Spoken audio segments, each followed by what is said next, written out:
वर्तमान में नेपाल में राजनीतिक उथल पुथल मची हुई है। जैन जेड क्रांति ने नेपाल में राजनीतिक अस्थिरता का माहौल बना दिया है। भ्रष्टाचार, भाई भतीजावाद और सरकार के सोशल मीडिया प्लेटफॉर्म के बैन करने के बाद यह क्रांति भड़की, लेकिन अब यह क्रांति दिशाहीन होती भी दिखाई दे रही है। नेपाल में स्थिरता कैसे आएगी, यह तो आने वाला समय बताएगा, लेकिन नेपाल के वर्तमान को समझने के लिए हमें उसके इतिहास को समझना होगा और मुख्य रूप से राजनीतिक इतिहास को। इस वीडियो में हम नेपाल के राजनीतिक इतिहास को समझने का प्रयास करेंगे कि किस तरह से नेपाल एक राष्ट्र के रूप में उभरा, ब्रिटेन से आज़ाद हुआ, राजतंत्र से लोकतंत्र बना और अब लोकतंत्र में उतार चढ़ाव देखे जा रहे हैं।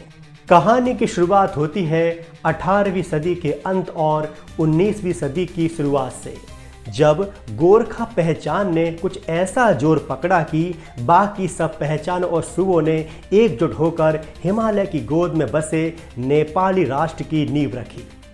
भारत और चीन जैसे विशाल और ताकतवर देशों के पड़ोस में बसे इस देश में दुनिया की 8 सबसे ऊंची चोटियां हैं, जिनमें माउंट एवरेस्ट भी शामिल है और नेपाल में इसे सागर माथा कहा जाता है।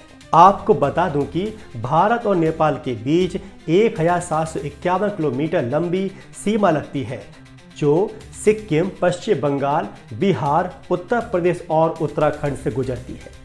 लेकिन आज बात इसके भूगोल या अर्थव्यवस्था की नहीं, बल्कि इतिहास की करते हैं।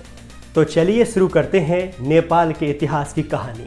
ईसा से लगभग 1000 साल पहले नेपाल छोटी छोटी रियासतों और कुलों के परिसंघों में बटा हुआ था, लेकिन मध्यकाल के रजवाड़ों के सदियों से चले आ रहे टकराव को समाप्त करने का श्रेय जाता है गोरखा राजा पृथ्वी नारायण शाह को।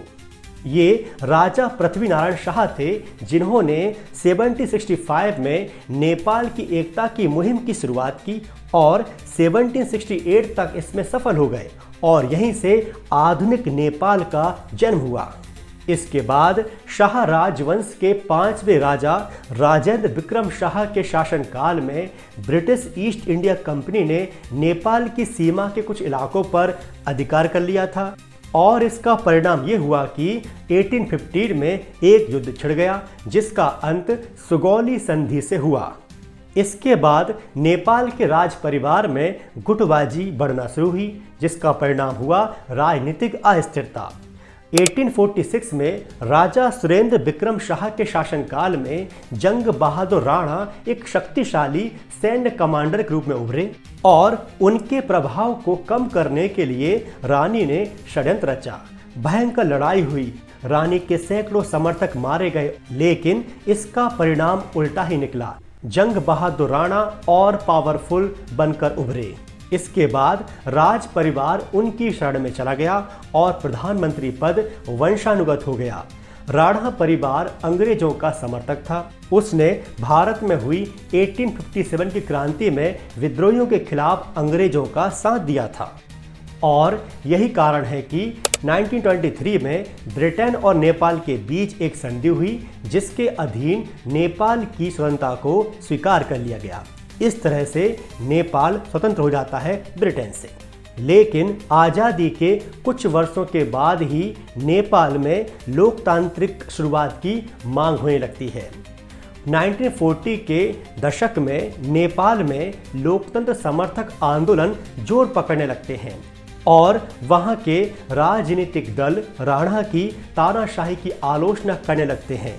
नेपाल में हो रही इस उथल पुथल के बीच चीन ने तिब्बत पर कब्जा किया तो भारत को चिंता हुई कि चीन के हाथ कहीं नेपाल तक न पहुंच जाए। तब भारत की सहायता से राजा त्रिभुवन वीर विक्रम शाह को नया शासक घोषित किया गया और नेपाली कांग्रेस पार्टी की सरकार बनाई गई। इसके बाद भी राजनीतिक उथल पुथल समाप्त नहीं हुई। राजा और सरकार के बीच सत्ता को लेकर संघर्ष चलता रहा। 1959 में राजा महेंद्र वीर विक्रम शाह ने लोकतांत्रिक प्रयोग को समाप्त कर पंचायत व्यवस्था लागू की।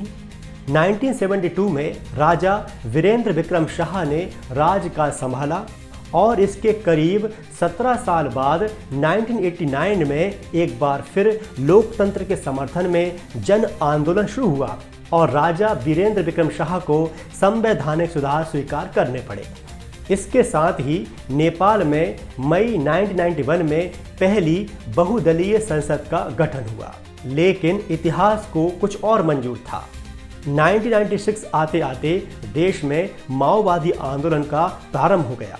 इसके बाद जून 2001 में नेपाल में एक ऐसी घटना हुई जिसने नेपाल की राजनीति को हिला के रख दिया। दरअसल 1 जून 2001 को नेपाल के राजमहल में एक सामूहिक हत्याकांड हुआ, जिसमें राजा, रानी, राजकुमार और राजकुमारियां मारे गए। इस सामूहिक हत्याकांड के बाद राजगद्दी संभाली राजा के भाई ज्ञानेंद्र वीर विक्रम शाह ने। फरवरी 2005 में राजा ज्ञानेंद्र ने माओवादियों के हिंसक आंदोलन का दमन करने के लिए सत्ता अपने हाथों में ले ली और सरकार को बर्खास्त कर दिया। 2006 और 2007 नेपाल के लिए कई बड़ी घटनाएं लेकर आया।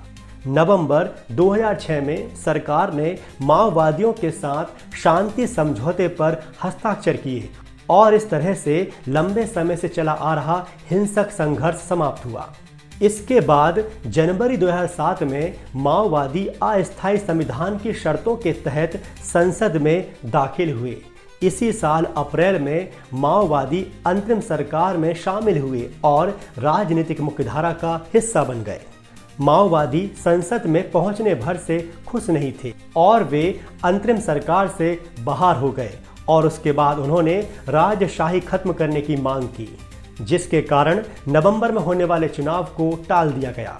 दिसंबर 2007 में संसद ने माओवादियों के साथ शांति समझौता किया, जिसके तहत राजशाही खत्म करने की मंजूरी दी गई और इसके साथ ही माओवादी सरकार में दोबारा शामिल हुए। मई 2008 में नेपाल गणराज्य बना और जुलाई में रामवरण यादव नेपाल के पहले राष्ट्रपति बने। अगस्त में माओवादी नेता पुष्पकमल दहल ने गठबंधन सरकार बनाई और इस तरह से नेपाल में राजतंत्र की समाप्ति हुई और लोकतंत्र की शुरुआत हुई। 2008 के बाद नेपाल में जो लोकतंत्र की शुरुआत हुई उसमें मुख्य रूप से 3 दलों की भूमिका रही। ऐसा भी कह सकते हैं कि नेपाल की राजनीति इन 3 दलों के बीच ही घूमती रहती है। 2008 के बाद भी नेपाल में राजनीतिक घटनाक्रम जारी रहे, लेकिन 2015 के सितंबर में बड़ा मौका आया जब संसद ने ऐतिहासिक संविधान पारित कर नेपाल को धर्मनिरपेक्ष देश घोषित कर दिया और 2015 के अक्टूबर में केपी शर्मा ओली नए संविधान के तहत चुने गए पहले प्रधानमंत्री बने। और जैसा कि मैंने बताया, गणतंत्र बनने के बाद नेपाल की राजनीति मूल रूप से 3 दलों के बीच घूम रही है और यह देश राजनीतिक रूप से अस्थिर बना हुआ है। अब बात करते हैं वर्तमान की साल 2025 की। सितंबर में नेपाल सरकार ने 26 प्लेटफॉर्म पर प्रतिबंध लगा दिया था। इनमें फेसबुक, इंस्टाग्राम और व्हाट्सएप जैसे चर्चित सोशल मीडिया और मैसेजिंग प्लेटफॉर्म शामिल है। सरकार का कहना है कि सोशल मीडिया कंपनियों को देश के कानूनों का पालन करने, स्थानीय दफ्तर खोलने और ग्रीवांस अधिकारी नियुक्त करने के लिए 1 सप्ताह का समय दिया गया था। चीन की सोशल मीडिया कंपनी टिकटॉक ने समय रहते इन शर्तों का पालन कर लिया था। नेपाल सरकार की यह गलती उनके लिए बहुत भारी साबित हुई। सोशल मीडिया वेबसाइटों पर प्रतिबंध के बाद युवाओं ने प्रदर्शन का आह्वान किया और इसी के साथ जेन जेड क्रांति भड़क उठी। नेपाल में इस समय टिकटॉक चल रहा है।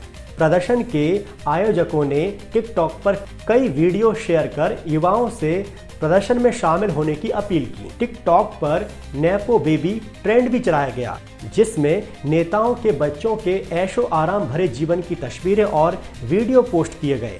इसमें सवाल उठाया गया कि राजनेता अपने बच्चों को तो फायदा पहुंचा रहे हैं, लेकिन देश के लिए काम नहीं कर रहे हैं। ये मामला इतना अधिक बढ़ा कि बड़े पैमाने पर हिंसा हुई, कई लोग मारे गए। नेपाल के प्रधानमंत्री केपी शर्मा ओली ने सरकार विरोधी प्रदर्शनों के बाद इस्तीफा भी दे दिया। कई हाई प्रोफाइल राजनेताओं के घरों पर हमला और तोड़फोड़ की गई। जिनमें केपी शर्मा ओली और पूर्व प्रधानमंत्री शेर बहादुर के करीबियों को भी निशाने पर लिया गया। राजनीतिक दलों के मुख्यालयों पर भी हमले हुए और पुलिस ने प्रदर्शनकारियों को खदेड़ने के लिए आंसू गैस के गोले दागे। बहुत अधिक हिंसा और आगजनी के बाद अब नेपाल में कुछ स्थिरता दिखाई दे रही है। बड़ा सवाल ये है कि यदि सभी राजनीतिक दलों का विरोध किया जाएगा तो देश को कौन संभालेगा? क्या युवा पीढ़ी में से नए नेता उभर कर सामने आएंगे और क्या ये नेता नेपाल को संभाल पाएंगे, क्योंकि उनके पास राजनीतिक अनुभव उतना नहीं है। नेपाल में आगे क्या होगा ये तो भविष्य में पता चलेगा, लेकिन वर्तमान में अस्थिरता का माहौल है। तो ये था नेपाल का राजनीतिक इतिहास।